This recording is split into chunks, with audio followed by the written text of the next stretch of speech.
Alrighty, welcome on back to some Sunday Minecraft musings. Uh, we might be in for a surprise as I've been putting lightning rods up, but actually now that I say that, looks like it may not be raining. Oh, so that's just, it's catching. But in Minecraft, things can change block by block, or chunk by chunk, sorry. Chunk is the actual term. So in fact, we'll keep swimming. Find where's the line. Also, we're gonna go into, okay, yeah, so that is included. I was just thinking that maybe it wasn't raining. Where I did put the majority of the lighting rods, I put another one there at the intersection of where that one goes off to that island you can barely see, and that one goes off to, yeah, across the way. Anyways, back to the musing. So we've been going into some pretty big concepts here, and some very illusions of grandeur, only it might not be such illusions anymore. So the ideas, the things that people have been saying for generations of how we all just need to get along in peace and love and harmony, but then how do we achieve this? Then it's a easier heard than understood. Be like, yeah, I know we got to love each other and treat each other with respect, but then it's like, oh wait, but stamp stamp no erasing. Did you just break the law? Or did you just try to cut in line? Now, granted, people that cut in line, they deserve to get called out. This actually happened to me. I was at lunch the other day. Actually, this was a couple months ago, but I was at a restaurant and or a fast food place. Chick-fil-A. There we go. Let's not skirt around the issue. I support LGBTQ, but I love the Chick-fil-A chicken, so whatever. Like, sue me. Anyways, as far as the politics go with that, and for people that aren't from the U.S., like, yeah, there's quite the stir from all that, and like protests and boycotting and all this, which girl cotting, whatever, like, just refusing to business. My point is it was also lunchtime for a nearby high school. Now, and these kids came in, and I could tell it was already going to be trouble because there was two guys standing in line, and I happened to get in line. I was standing there, and then this whole gaggle of other people came in, and they knew the two guys that were in front of me, and I was like, oh, okay. And they were talking, and I could tell they were trying to squeeze me out. They were trying to cut in line in front of me, and I was like, no, I'm not doing it. But I didn't say anything. I just like awkwardly, just kind of like, not even awkwardly. It was very, I had confidence. I was actually kind of proud of myself there. I felt like I came off as quite the prick too, but basically, I could tell that they were together, but nobody had the gall to be like, hey, can we cut in front of you? Nobody asked me, so I just stood there, and I walked right in front of them, and like it's kind of like when you're thinking about boxing out in basketball, when you're blocking with your body, so they literally cannot get past you. So yeah, I just got in the way, and I was like cracking up inside, but I was also pretty upset too. I was like, how dare these kids, like whippersnappers and all that, and like, granted, I am getting older, so and it was just funny. And I think the girl even like made a move to like say something, and I looked at her and I waited for her to say something, and then she just stopped and didn't say anything. I'm like, all right. And usually my hair is pretty shaved, pretty short, and like I do kind of come off as a little intimidating sometimes, I guess, but I don't think I was. I mean, it could have been shown that I was like a little frustrated with, I get it. It's your lunch hour. You're in a rush, but so am I. And then I gotta go drive somewhere. Like, get over yourself. It's the timing. It's all sorts of things. Basically, it came down to the two boys in front of me could have just went behind me. They could have been the bigger people and been like, you know what? We didn't wait for our friends. So it really fell on them, those two, if you really wanted to analyze it. And I could have been polite and been like, oh, I see that you have a group of people. And even though you're not doing this, this, and this, and see right there, even as I'm saying that, it could start an argument and stuff. So, like, how do you solve problems? That was like the passive aggressively, but still assertively method of solving it. And I think they learned something that day. They probably learned that there was a weirdo that works at the company. And I was wearing my company's polo too. So I was like, dang it. Like, of all the days to actually, because I almost never wear like the uniformy type stuff, like, unless it's like a function or something. But it's like, I just happened to be wearing it that day. But oh well, whatever. I mean, there's also that separation too, is like everything I do. Oh, and please believe, none of this is really meant to get back to that. That's why I never say the name of my company. I just kind of remain vague. And I try to do that with the previous ones, except for like the wind turbine one. I feel like that's really easy to look up too, but like it's just so unique because it's not even an American company, and I hate it because I worked there and I should know this, but I think it's a Danish, like Denmark. I want to say Lego is also from Denmark, but then I mix it up like Holland and Sweden and like there's a lot of European countries over there that are very similar yet very unique and have very unique identities. But honestly, I'd have to look it up to know for sure. And it's a quick Google search.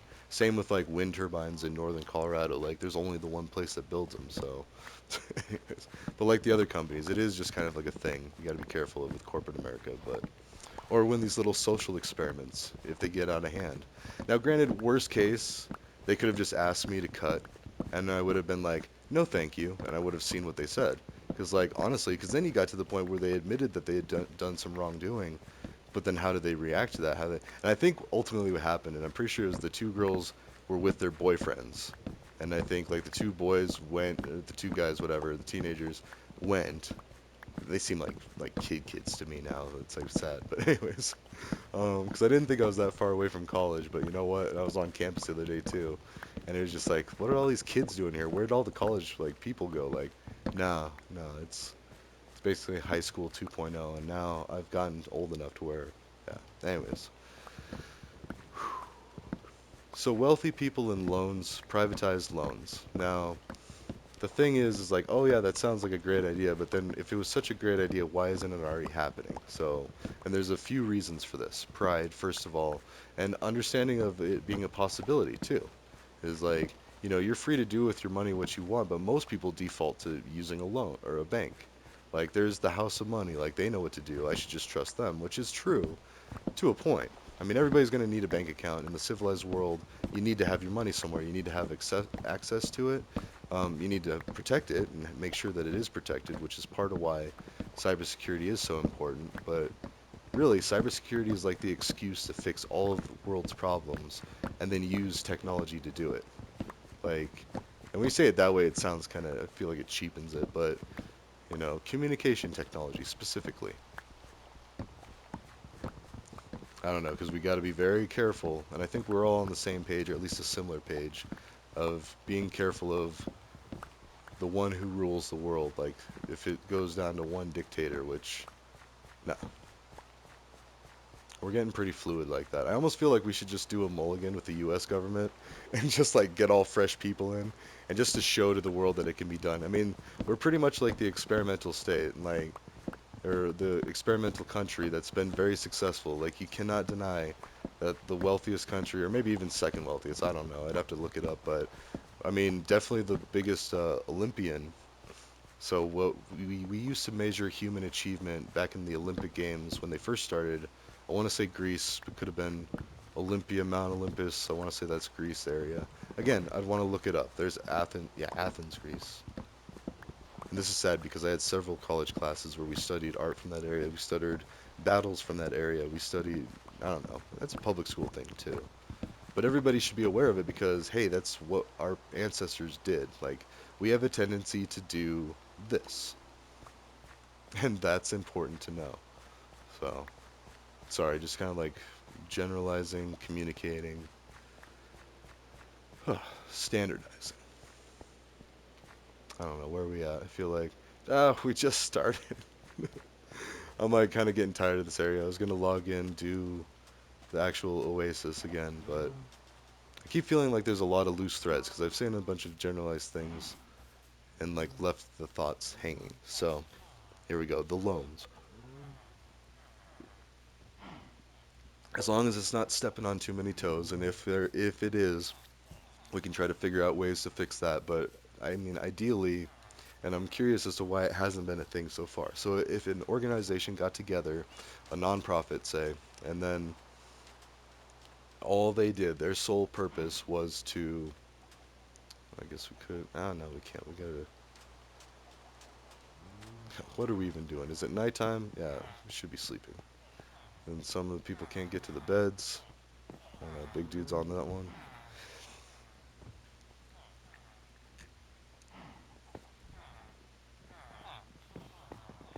All right, so, um, why hasn't it been happening? So, there's also a lot of the pride, the 15 minutes of fame, and then like real or perceived dues like feeling put out, like, oh, I thought I should have gotten this, or whatever you want to think about it as. But basically, it's almost like a timeshare for investment. And instead of investing like the traditional investing, you don't get a return, or you get a much reduced return, because essentially you're loaning your money at a cheaper rate than the banks are. Now, see, right there, as I say that, we're stepping on toes. So we got to take banks into consideration.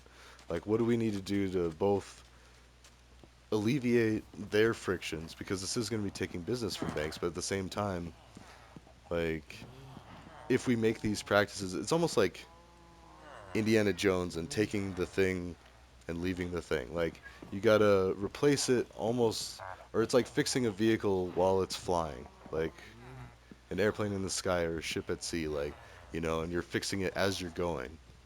But I don't know, because it's ultimately going to be taking money away from like banking and stuff. But at the same time, if you're also taking away people's bills, like their energy bills, their food bills, like all of these different things that we can start making improvements on by doing these projects and these ideas.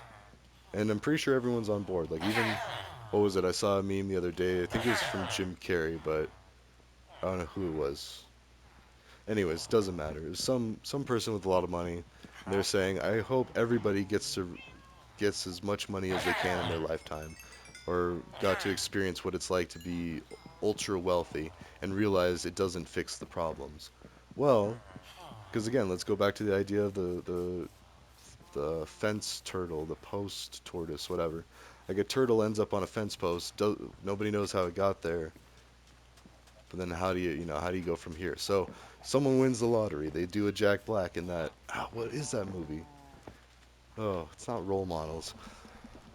But basically, Jack Black becomes insanely wealthy, which he is, and I'm pretty sure he does. Like, a lot of these people that have all this money, they do donate a lot of money. They do like do things to try to help humanity. Like, it's not that they don't. It's just that maybe they aren't right now, or maybe they spend all too much of their money on selfish things, and or maybe what they thought they gave was enough in ratio to it. Like, there's all sorts of different unknowns, what ifs, and all that. Wait, am I holding? I am not. Dang it. I was gonna say, am I fixing the tool? Okay, do that. So, anyways, you take all the athletes, the movie stars, and the politicians, and you allow them to be part of this crowd-funded, like, reverse timeshare type program, or this nonprofit that collects money and has it audited, like, by everybody. Anybody can see it. Like, it's total transparency. Like, this much money, maybe not to the individual recipient, but you could have like a node or a number or like an alias. Be like, this person or this, like, Google likes to do a descriptive word and then an animal. So it can have like an anonymity of users on a, yeah. So anyways, ideas like that. And I'm just talking small loans. Like, and this is money that these people wouldn't mind losing for a couple of years. Like, okay, you can borrow it for 5 years or 10-year loan. And then that just means that you're not making money off of that money. And if you already have money that you're making money off of and blah, blah, blah, it's easy for people to be incentivized to do this. Now, I say that because they can still have a public facing profile of, I helped this many people or individual families. And that's it. You give them their recognition, their just dues, and then they're actually earning their notoriety as a human being. They're earning the ability to pat themselves on the back. Now, granted, and I say this like Breaking Bad, my favorite TV series, like, I would still put this up to them, be like, you know what, you did really good, but what are you doing now? Like, is that enough? You just gonna stop? Like, and I don't think he is, and I hate to single them out. I'm just saying, like, any human being would not want to stop ever. Like, I mean, maybe they just don't know how they can do it. And this is a really easy way that, and now you need that accountability and that transparency, because there'd be a lot of scrutiny over fraud, or even just like like borderline fraud. Like, I could see that being fraudulent, like, I mean, what was it recently? Like, Brett Favre, I think, did the thing with like he tried to pull a sneaky on behalf of his kiddo, where this kiddo was going to school, but he was trying to use his power and wealth to mismanage I think it was like hurricane relief funds to upgrade a stadium or something, which, now mind you, he probably thought he was doing a great service, but he knew he was breaking the law because he was all sketchy about it. He's like, nobody's going to find out about this, right? And like, I think he even said something like that. And not to put him on blast, he's a human, so it's human nature to where if the right circumstance is present, anybody is susceptible to be doing this. That's why we need to be careful of it, not just for Brett there, but for anybody that gets into that situation. Like, let's help them help themselves and help not commit the crime ahead of time. You see, so preventative versus reactive. And we do that by letting everybody in it, all hands on deck, as it were. Like, we can all join in. It's like, but not like as scary as the New World Order sounds, but it's really close to that. It's a new way of thinking to where a communal, and it's like every hippie's dream too, is like people have been trying to do it for forever. Like, communities, man, we gotta look out for each other, man. Like, and that's how it was downplayed too, because like the people that had the power back in the day, they targeted hippies and black communities. Hmm. Oh, sorry, not to drink right in the microphone, but anyways, and that's important to know is because that's how it used to be. Like cannabis used to be totally legal and now it was vilified for a while. There was propaganda put out, like cheap attempts to, and well, they worked, they were effective, to scaring the community into thinking that reefer was a madness, that weed was like just evil. And no, now we're finding out. Just kidding. Helps you sleep, helps with your anxiety, like all these benefits, helps cancer patients have a better quality of life, like all of these things. And now we're legalizing it state by state in this country. Ohio is the recent one, just legalized it for recreationally, I think. Pretty sure I'd want to look it up, but I'm like 80 to 90% sure that that's one of the recent states. And it's now well over half have legalized it for medicinal uses. And again, if we're going to try to lead by example, we got to show that. Whoa, geez, sorry. We got to keep the other hand on the control. Hey, you want some food? There you go.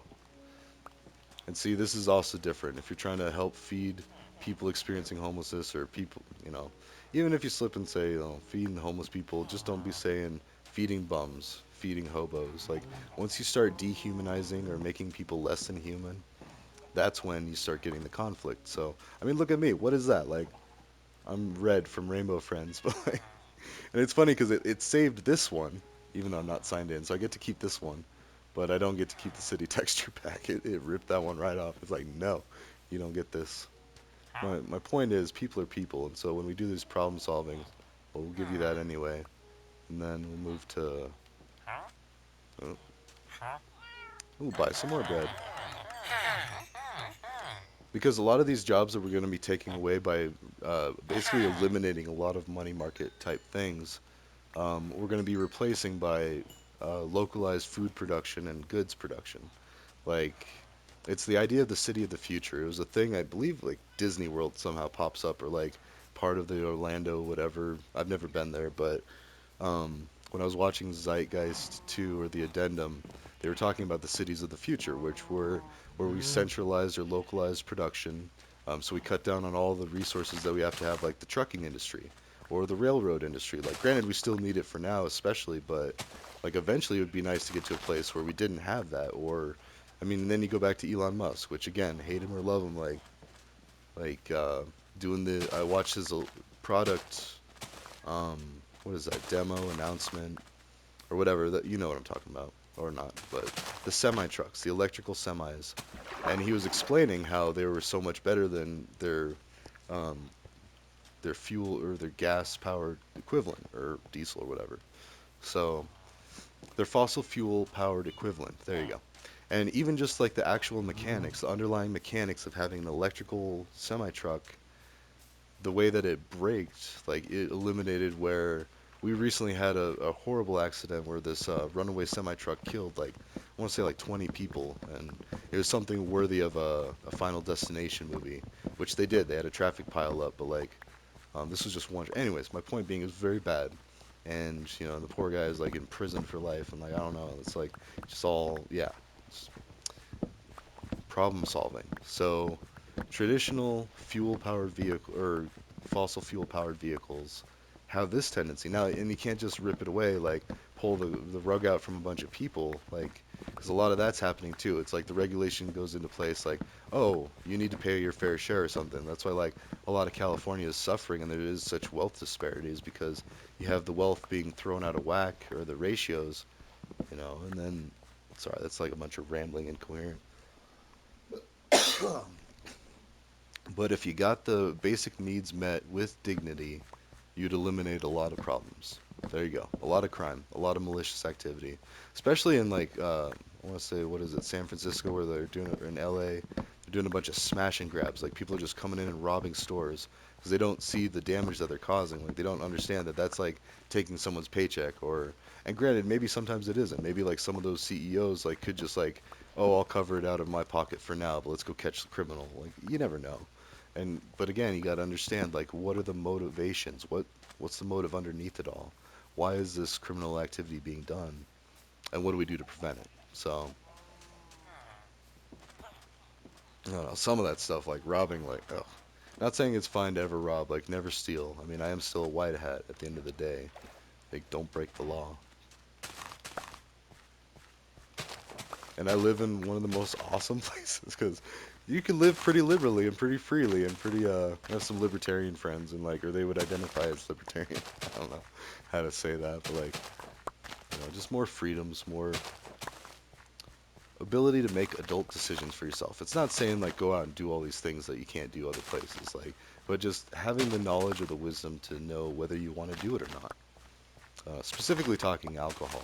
And I had a pretty good conversation with someone from Germany not too long ago, and like they were talking about how it's different that kids are allowed to experience what alcohol is like in other countries. And I even remember a family friend, and like who's actually one of my ex's little brothers, and seeing him get a sip of alcohol when even though I wasn't 21, they knew that I was just like drunk all the time. Like, but my point being is, it was even more so impressive because he was younger and like, and just to see that it was like cool. I mean, under parental supervision, guidance, like here's what this is about.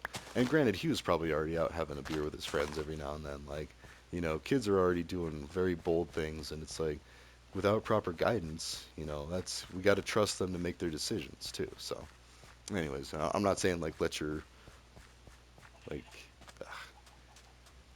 there's a fine line between, because I remember there used to be the people that you could have parties at their house as long and they would even be there or something, and it's like that's getting a little too bold. Like you got to trust them to make good decisions, but at the same time don't facilitate, like, that's ugh.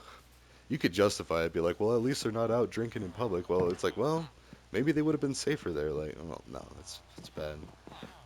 Just don't drink. I'm not a big fan of alcohol.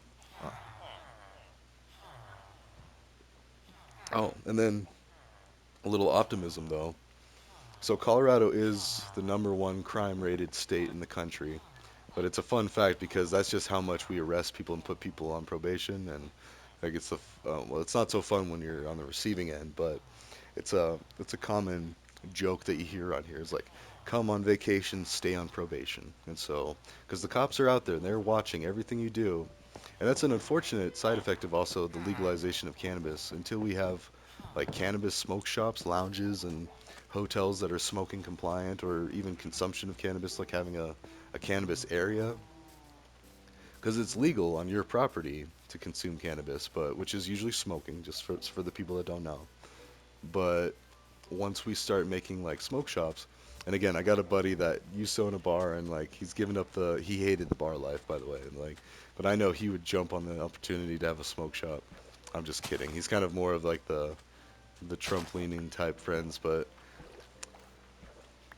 I don't know. I've even heard a lot of Republicans like in support of cannabis. Like, what was it? I think Matt Gate, or what's his name? I think, anyways.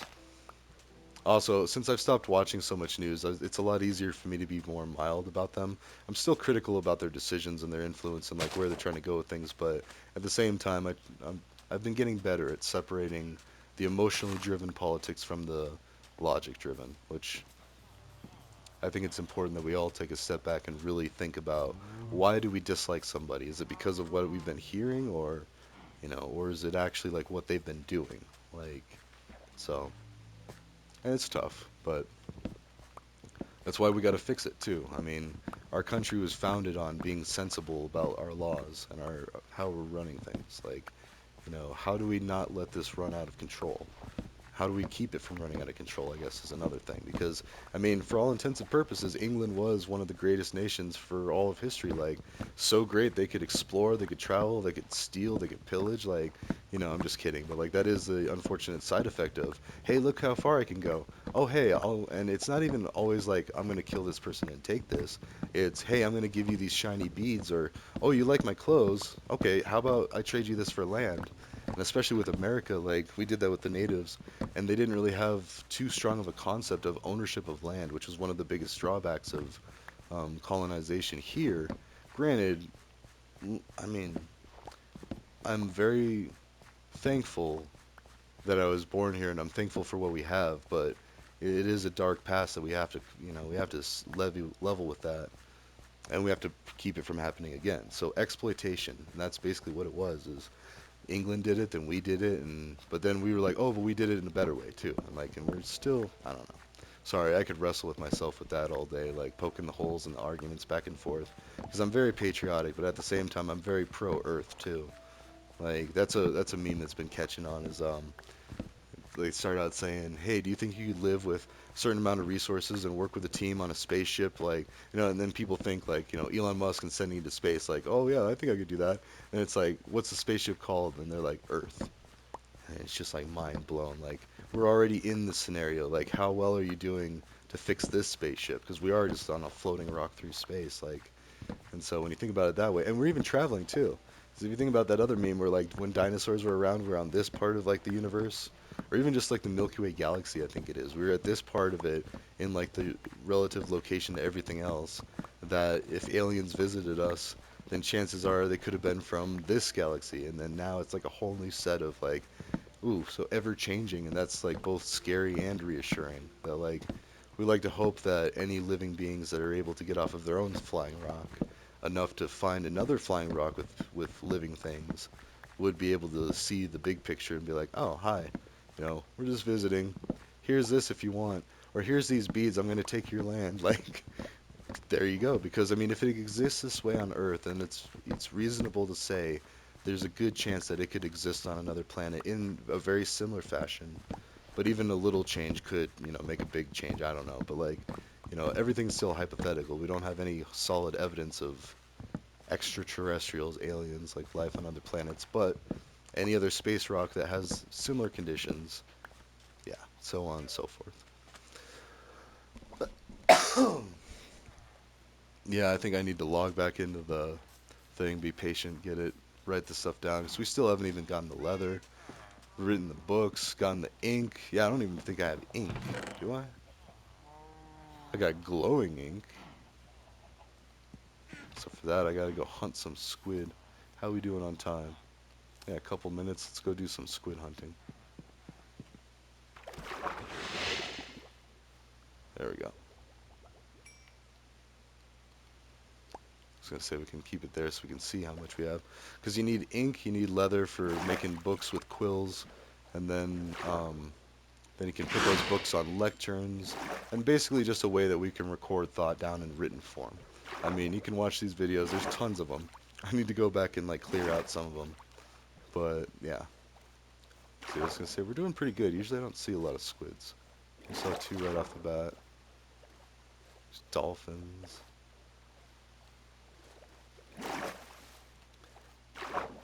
I don't know. It's how do you get all these things in motion? Well, I mean, specifically, I've got a red key USB being shipped to me sometime in the next like month or two. Being one of the small time investors, that's what I'm doing is I basically bought a kit for like a couple $100, and excuse me, once I get that, I'm gonna start approaching certain companies if they aren't already and saying, hey, do you want to borrow this? Wipe your old computers and then donate them. Like that's it. They can get the tax write-offs of the value that they donated. It's all calculated. Like it's the price calculated with the decay over time, over its useful lifespan. And if it's already survived longer than its useful lifespan, then it's all above and beyond profit for a company. So in the terms of like finance and everything in a business sense, and which is more like possible to happen, a company is more willing to do something like that, especially if there's no cost to them. Like, remember, it's my Red Key USB. I've already talked to Red Key. They said, good luck with your philanthropic efforts to convince colleagues in other IT departments. And yes, I've already specifically communicated this with the company. It's awesome.